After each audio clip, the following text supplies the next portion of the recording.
Welcome back, guys. Today I'm going to show you how to prepare HPLC samples. This happens to be an Agilent HPLC, but this is true for all HPLCs. Sample prep is relatively straightforward. So if you ever get lost on your HPLC journey and you need to know how to prepare your samples, come back to this video. So we can come in here and look at the supplies that I have. I'll also go over some caveats for different methods of running your HPLC. So this is just a 1 milliliter syringe. You can reuse these sometimes, but for delicate samples, I would try to keep using the same or use a new syringe every single time. And then we have sterile filters here. This one should be a hydrophilic filter because we're working with a water-based sample. If you're working with a polar sample, like if it's dissolved in acetonitrile, you need to use a hydrophobic filter. And then we have our HPLC vial caps and our HPLC vials. So our samples are here. These are media samples from a yeast fermentation, and they contain a sugar that we want to measure. They've been spun down, pelleted, so that we just have the supernatant.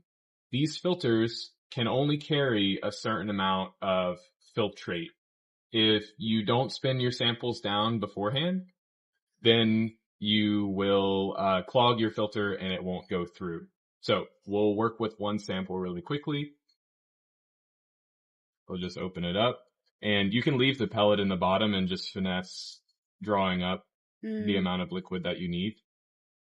You really only need 200 microliters for most HPLCs. This vial has a nice little line at the bottom designating the minimum, which I think is actually at 500 microliters, but this machine should be able to do 200 microliter minimum. So I'll just attach the sterile filter. Note that this does not have a lure lock. So if we put too much pressure on this, this will shoot off and liquid will spray everywhere. So another good reason to not reuse your filters, at least not too many times. So just pay attention to the back pressure. Don't spray yourself. No, I haven't learned the hard way.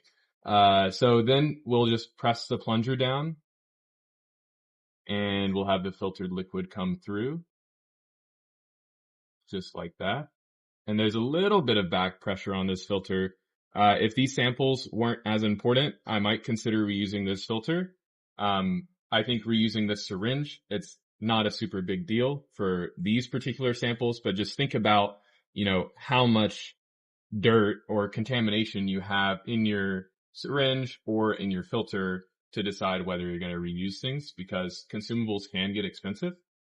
And then we'll just put the cap on the top, and that's your HPLC sample ready to go.